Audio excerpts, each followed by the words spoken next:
If you've ever wondered whether you're neurodivergent or just felt like you see the world a little differently, you're not alone. I was diagnosed autistic at 25, and suddenly, so many things I never had words for started to make sense. Here, I share the good, the bad, the ugly, and the beautiful parts of life through an autistic lens. My name is Elena Carroll, and if you're looking for answers, understanding, or just an autistic friend, you're in the right place. Hi guys, welcome back to my channel. Lots of things going on in today's video. The first would be this monstrosity of a sun blister that is in the last few stages of healing on my lip. I have done my best to hide it, but my body will do what it's going to do, and I need a film today, so please ignore it. The second thing is I have lots of construction and working men doing their thing outside the apartment right now, and I am doing my best to not lose my shit because I've been waiting for them all morning to quieten down, but you know, everyone's got to work, and so that's what I'm trying to do myself.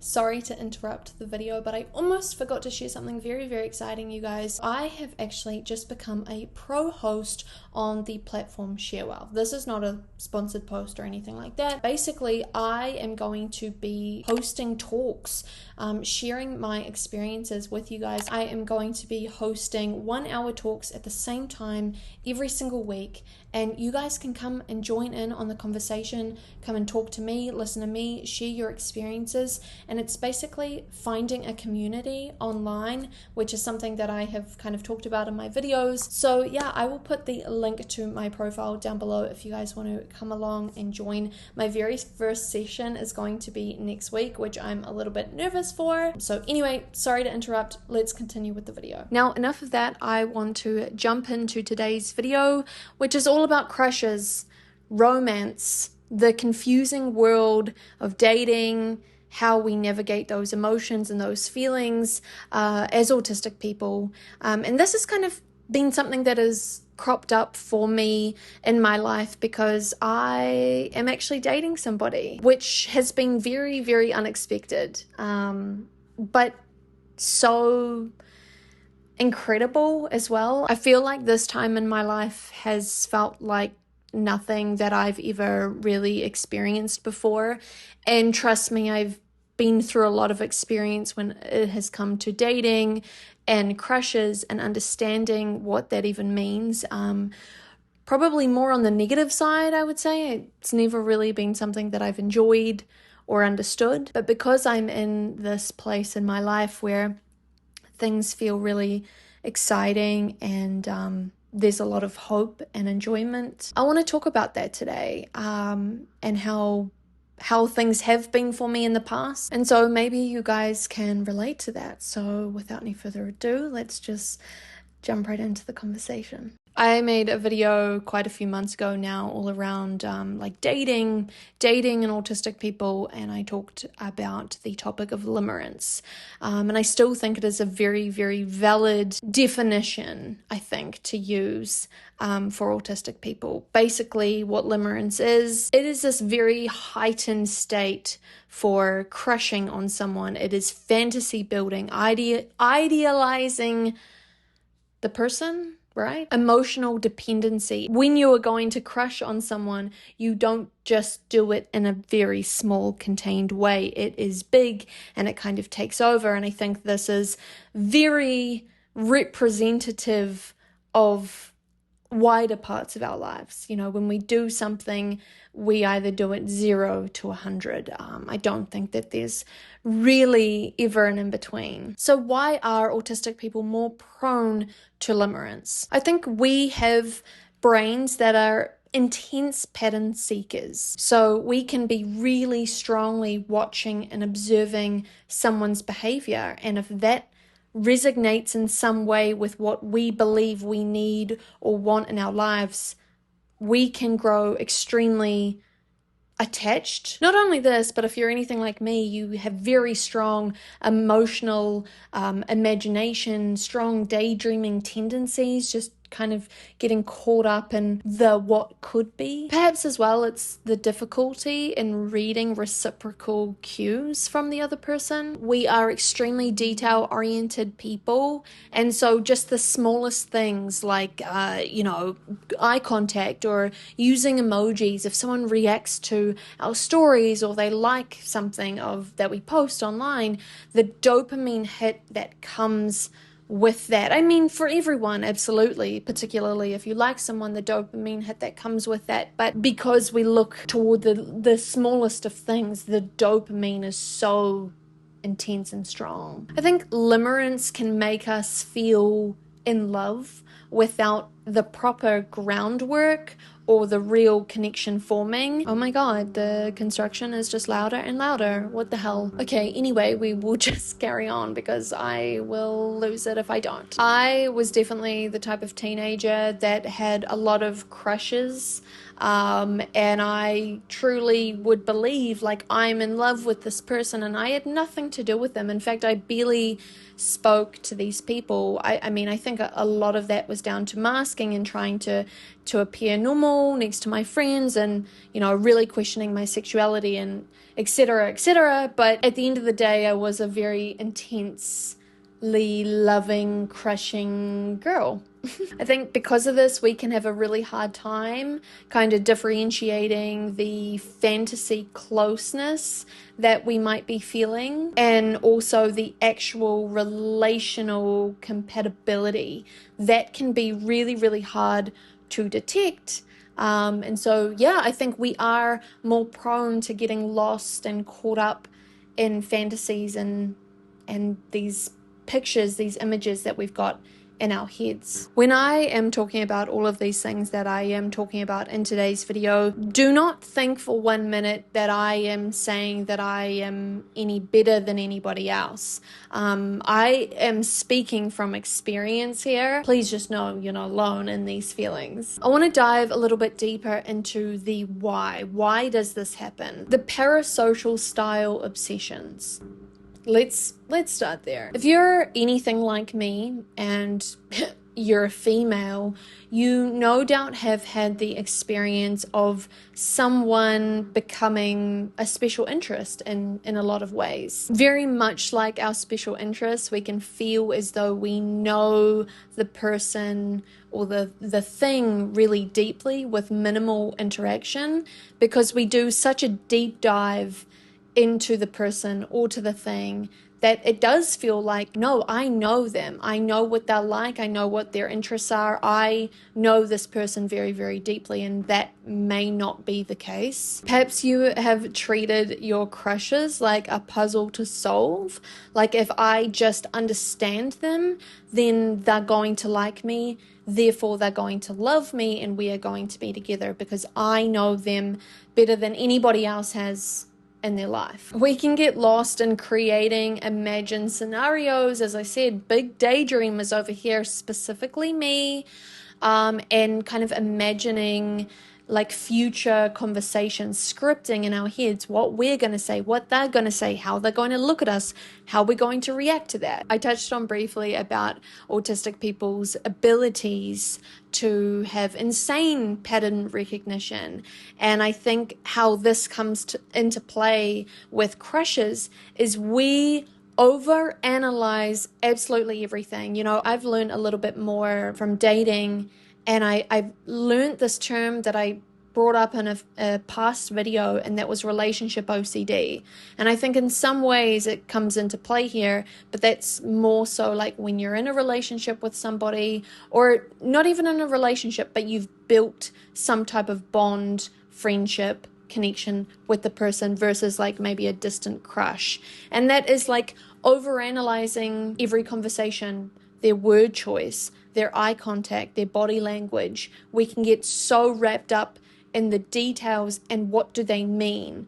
And so if they said this thing on this particular day and they say the same thing on another particular day, we try and find the commonalities of those two experiences and try and explain it away, or what did that have to do with us, and we might try and replicate the more favorable experience. We are often creating meaning that unfortunately does not exist. That's what I've been told.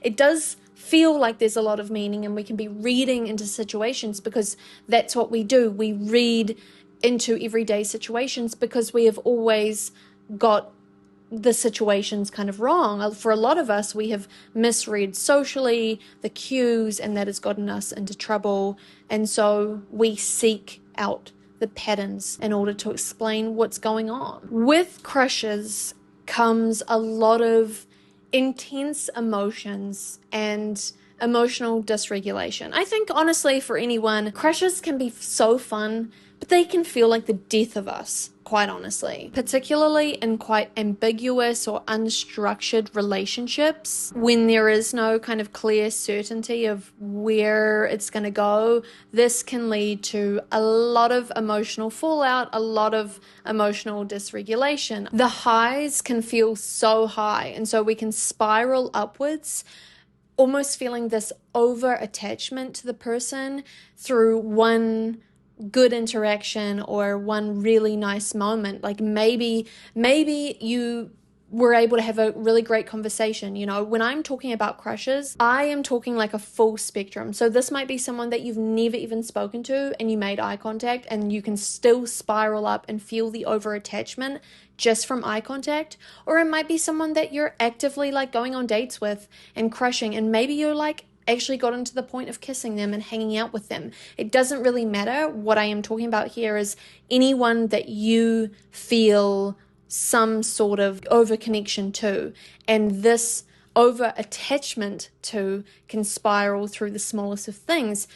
On the opposite side, it can also spiral downwards when we might have perceived that we did something wrong, or we're going backwards with them, or whatever. You know, the smallest of interactions that we perceive as a negative, we can have kind of crippling anxiety. You know, I've been bedridden when I have felt like, oh my God, it's not going anywhere. It's not going in the way that I want it to. I think as well, like we can also have this awareness that like we know we don't really know the person. We can, you know, in our brains instinctively know we're probably being a little bit over the top, but our emotions just feel so intense, good or bad. It is like this internal tug of war of brain and heart, logic and emotion. I know this is irrational, but I can't stop thinking about them. You know, friends and family are getting bored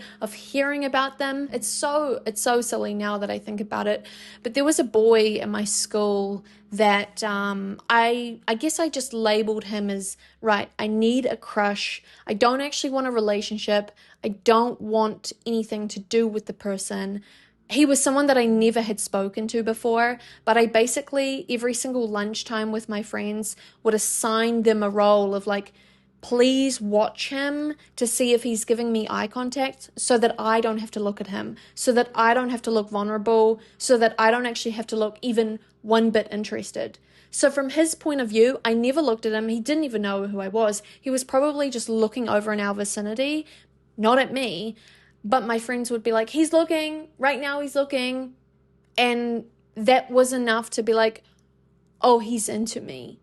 We've never spoken, but he's into me. And I knew it was crazy, and I knew it was a little bit delulu, but I didn't care. It was just so fun. And so crippling sad when it didn't go my way, but so amazing when he would look over and the dopamine hit that would come. It can be particularly hard, like if you have got into, you know, more of a deeper place with a person you might have actually been dating, going on dates, maybe even a relationship, and the person you know that they're not a good match, but it can be really hard to disengage and switch off the emotion. The logic might be there, but the emotion can be so deep. We can go over text messages, conversations, the body language, and really almost be looking for proof of one particular narrative that we are searching for. Most of the time it's that they're so into us, that they want to be with us, etc., etc. I've talked a lot about, the depth, the craziness, the topsy-turvy emotional reactions that autistic people can experience, but I want to actually end on a really positive note, and something that I've definitely learned about myself as time has gone on, and definitely at this current point in my life, and that is the positive side of an autistic brain with crushes, with relationships. I think that there is definitely this sincerity and this depth that comes with autistic crushes. I've definitely been somebody, and I'm sure so many of you can actually relate. Well, it just got so dark in here all of a sudden. I have been told in so many occasions in my life that conversations I've had, on dates and in friendships, that the depth that I go to and the questions that I ask have so much intention and purpose in getting to know somebody, that they feel really seen, they feel really special when they talk to me. And I love that part of myself. I think it actually allows me to find and build connections in a far deeper way than I think a neurotypical is able to do. I think we notice the smallest of details of people, and I think that does really come across as a depth of care, feeling really special. We can show people quite easily that we care, and people really see that. I think people's favorite things to talk about are themselves most of the time, and if someone is there sitting ready to listen and understand and remember, that goes such a long way. And I think that we can forge, as I said, really deep connections quite quickly because of our intent of listening and understanding and learning. There is so much beauty in the autistic loyalty. What is going on with this? Everything is going crazy today. I apologize, you guys. There is so much beauty to the autistic crushing experience, the autistic dating experience, the loyalty that comes, the attentiveness that comes, and the creativity that comes in expressing feelings. So I don't want you to take away from this video that we are just these really intense beings. We are in a lot of ways, but I think that's what makes the people that do choose us as friendships, as partners, as connections, they choose us because of that. So please don't quieten that side of you. I guess the point of this video is just making you aware you're not alone in the experience of feeling so deeply with your emotions and your crushing experiences. The only time that it can get bad is when it feels too heavy and you're unable to regulate your own emotions, and taking the extra time to really know who you are, know that this is your brain, know that the depth in which you feel is not a flaw and it's not a bad thing, it's just how you were born. And someone is going to appreciate and love that. Anyway, I'm going to end on that cheesy note. Thank you guys so much for listening to this video today. I hope you found some use in it. If you guys would like to see any more neurodivergent content from me, I am always posting, forever posting. It is always linked down below, my links. So come say hi, join the party. I love you guys so much. Have a fantastic day or night, wherever you are in the world, and I'll talk to you very soon. Bye.